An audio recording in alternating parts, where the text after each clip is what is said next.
वैसे आप सब फाइनली यहाँ पे क्लास 9 ऑलमोस्ट मैथमेटिक्स का जो पेपर है गणित का कंप्लीट हो चुका है। सभी बच्चों का आई होप अच्छा गया होगा। ऑलमोस्ट इसका फुल्ली सॉल्यूशन हम करने वाले हैं और आप मिला लीजिएगा कि आपने कितने क्वेश्चन सही किए हैं और कितने क्वेश्चन आपके गलत हैं। ऑलमोस्ट पूरा का पूरा फुल्ली सॉल्यूशन हम करने वाले हैं इस वीडियो में। फाइनली वीडियो शुरू करने से पहले जो लोग चैनल पर नए हैं चैनल को सब्सक्राइब करके बेल आइकन दबा दीजिए, क्योंकि आपके पेपर से रिलेटेड सभी अपडेट और आपके रेगुलरली सभी पेपर सॉल्यूशन हम रेगुलरली वीडियोस लाते रहते हैं। तो चलिए चलते हैं वीडियो में आगे। ऑलमोस्ट पेपर यहाँ से स्टार्ट होता है एंड फाइनली यहाँ से सही विकल्प जो है आपके दिए गए थे। अब मैं आपको बताता हूँ क्या क्या इनमें आपको सही सही आंसर भरना था एंड फाइनली पेपर कैसा का कमेंट करके ज़रूर बताएं।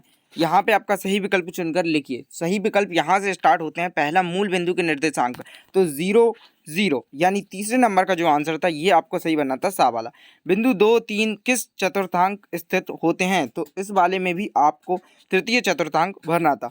ऑलमोस्ट पेपर सभी के पास रखा होगा तो आप सामने रख के उसमें से मैच कर सकते हैं यहाँ पे। इसके बाद तीसरे नंबर पर y बराबर 3x + 5 का, तो यहाँ पे थर्ड नंबर पे अपरिमेय रूप में अनेक हल हैं ये। इसके बाद आगे आपका दिया हुआ है, आगे का जिस तरीके से है y बराबर a का आलेख सरल रेखा में लिखिए, तो इसमें आपको एक करना है x अक्ष के समांतर।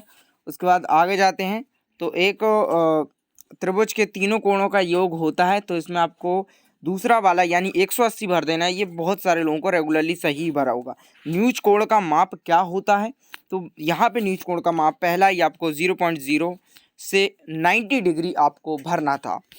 इसके बाद दोस्तों आपके आगे के जो प्रश्न हैं हमने यहाँ पे सॉल्व। इसके बाद नेक्स्ट है आपके रिक्त स्थान की पूर्ति कीजिए। तो अब रिक्त स्थान में आपको बताता हूँ कि इसमें क्या क्या सही आपको ऑलमोस्ट टिक करना था। फर्स्टली यहाँ पे जो है दो वर्ग होते हैं यदि उनकी भुजाएं समान हो, तो कैसे होते हैं, तो इसमें आपको जो है सर्वांग सम भरना था। दूसरे नंबर पे समवर्ग 3 पॉइंट दिए गए थे, समरूप, सर्गाम सम और बराबर, तो सर्वांग सम इसमें आपको भरना था। आगे जो है समकोण त्रिभुज के सबसे बड़ी भुजा होती है, तो इसमें आपको आधार भरना था। सॉरी आधार नहीं, कर्ण भरना था, क्योंकि समकोण त्रिभुज जो होता है उसकी जो है थर्ड वाइज यानी कर्ण जो है उसकी सबसे बड़ी भुजा होती है। यहाँ पे किसी चतुर्भुज के सभी कोणों का योग होता है, तो यहाँ पे 19 डिग्री, 180 डिग्री एंड 360 डिग्री, तो 360 डिग्री भरना था। ऑलमोस्ट जो लोग अभी तक नए हैं चैनल पे सब्सक्राइब कर लीजिए, क्योंकि सक्सेस ऑफ स्टडी पे आपको सबसे पहले सभी पेपर सॉल्यूशन ऑलमोस्ट देखने को मिल जाते हैं। एक त्रिभुज के माध्यमिक उसे दो बराबर भागों में विभाजित करता है, तो इसमें आपको जो है यानी क्षेत्रफल वाले त्रिभुज ये आपको इसमें करना था। क्षेत्रफल वाले त्रिभुज दो समांतर चतुर्भुज बराबर आधारों पर और एक ही समांतर रेखाओं के बीच स्थित होते हैं, उनके क्षेत्रफल का अनुपात। तो क्षेत्रफल का अनुपात जो है इसमें आपका सबसे पहले इसके ऑप्शंस को हम देख लेते हैं। ये नीचे दिए हुए हैं नीचे की पीडीएफ में।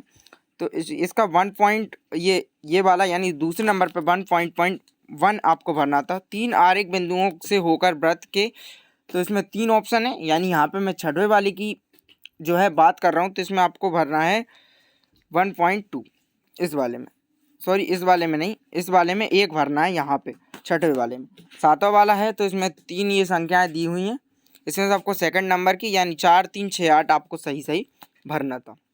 आगे चलते हैं, आपकी सही जोड़ियाँ आ जाती हैं। तो भाई सही जोड़ियों में काफ़ी सारे बच्चों को रेगुलरली कन्फ्यूजन रहते हैं कि सही जोड़ी किस तरीके से की जाए। तो चलिए अब मैं सही जोड़ी आप लोगों को जो है बता देता हूँ यहाँ पे। तो सही जोड़ी में आपका जो पहला वाला है इसको आपको घा पे आपको भरना है यानी 0.17, और जो दूसरा वाला है इसको आपको करना है 34 यानी का पे। तीसरा वाला जो है इसको आपको डा पे। चौथा वाला जो है इसको आपको चा पे यानी एक इसका हो जाएगा। 4/5 इसका आपको करना होगा 0.8। 0.5 बटे यानी अपॉन में आपका 10 है, तो इसका क्या होगा, तो इसका आपका हो जाएगा 0.05। तो ये है पूरे के पूरे सही। आप पेपर में एक बार मिला लीजिएगा आपने कितना किया है। अब आगे चलते हैं, यहाँ पे सत्य सत्य पे हम लोग आ जाते हैं एंड ऑलमोस्ट नेक्स्ट क्वेश्चन आपका सत्य सत्य। तो कौन कौन से सही हैं कौन कौन से गलत, शॉर्टली मैं जल्दी से आपको बता देता हूँ ताकि वीडियो ज़्यादा लंबी ना हो।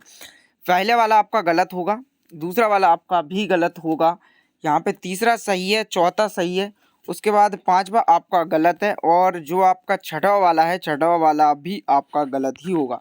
यानी ऊपर के दो सही हैं, बीच के दो ऊपर के दो गलत हैं, बीच के दो सही हैं और नीचे के दोनों गलत हैं।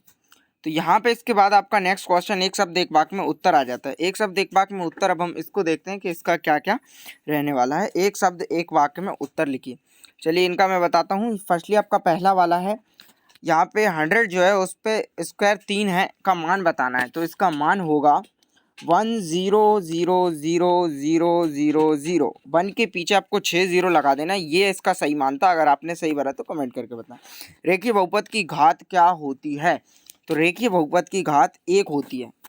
उसके बाद शंकु के आयतन का सूत्र, तो शंकु के आयतन का सूत्र दोस्तों आपको मैं यहाँ पे लिख के बता देता हूँ ताकि आप लोगों को सही तरीके से देखे। आप एक बार मैच कीजिए कि आपने यही किया था।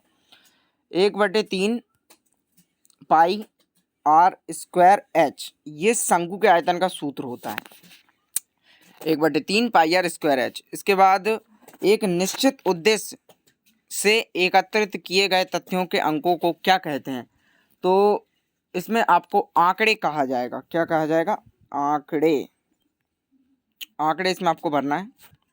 आगे चलते हैं। बहुलक क्या होता है? तो जिसकी सबसे अधिक आवृत्ति होती है उसे ही बहुलक कहा जाता है। उसके बाद नेक्स्ट प्रायिकता ज्ञात करने का सूत्र, तो प्रायिकता ज्ञात करने का सूत्र मैं यहाँ पे लिख रहा हूँ, आप लोगों को अच्छे तरीके से देखना है। P, इसके बाद कोष्टक में F, उसके बाद बराबर, उसके बाद N, कोष्टक में F, कोष्टक बंद, बटे में आपको N, और फिर कोष्टक में S। एक बार देख लीजिए, ये था प्रायिकता का सूत्र जो आपको करना था। निश्चित घटना की प्रायिकता क्या होती है? तो निश्चित घटना की प्रायिकता 1 होती है। आगे सभी क्वेश्चन आंसर दिए होंगे, आई होप आप सबने सही किए होंगे। ऑलमोस्ट पूरा पेपर हमने सॉल्यूशन कर लिया है। कैसा गया पेपर कमेंट करके जरूर है। एक साथ मिलते हैं अगली वीडियो में। ऑलमोस्ट नेक्स्ट 9th का अगर पेपर है तो उसके लिए सभी क्वेश्चन पेपर और IMP क्वेश्चन अवेलेबल करवा दिए जाएंगे। रेगुलरली कमेंट करते रहिए। मिलते हैं।